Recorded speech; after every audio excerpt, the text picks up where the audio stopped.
জাতীয় রাজস্ব বোর্ড বা এনবিআর নামে বাংলাদেশে আর কোনো সংস্থা নেই। বিসিএস আয়কর ও কাস্টমস ক্যাডার কর্মকর্তাদের মতামত উপেক্ষা করেই রাতের আধারে এনবিআরকে বিলুপ্ত ঘোষণা করে এক অধ্যাদেশ জারি করেছে অন্তর্বর্তী সরকার।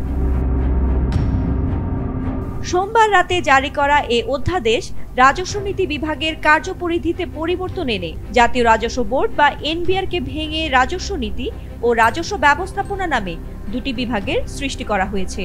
এনবিআর এর দীর্ঘদিনের কেন্দ্রীয় কাঠামো ভেঙে পৃথক দুটি বিভাগ গঠনের মধ্য দিয়ে সংস্থাটির ৫০ বছরের ইতিহাসে এটিই প্রথম কোনো বড় প্রশাসনিক বিভাজন।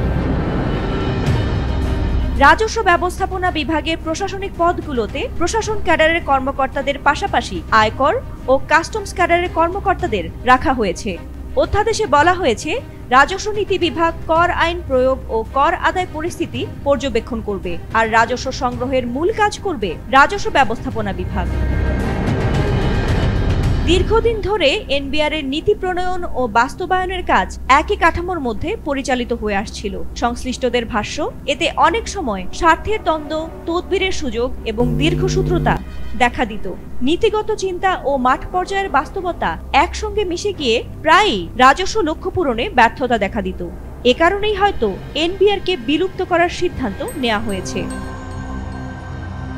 জারি করা অধ্যাদেশে বলা হয়েছে, দুটি বিভাগ প্রতিষ্ঠার পর এনবিআর এর বিদ্যমান জনবল রাজস্ব ব্যবস্থাপনা বিভাগে ন্যস্ত হবে। তবে এসব জনবল হতে প্রয়োজনীয় জনবল রাজস্ব নীতি বিভাগেও পদায়ন করা যাবে।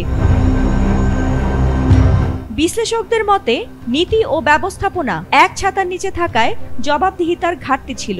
উন্নত অনেক দেশেই এই দুটি বিভাগ আলাদা থাকে, যার মাধ্যমে নীতি নির্ধারক ও বাস্তবায়নকারী দুই পক্ষই স্বাধীনভাবে কাজ করতে পারে। অবশেষে বাংলাদেশও সেই পথেই হাঁটল। ফাতিমা সুলতানা, এটিএন বাংলা।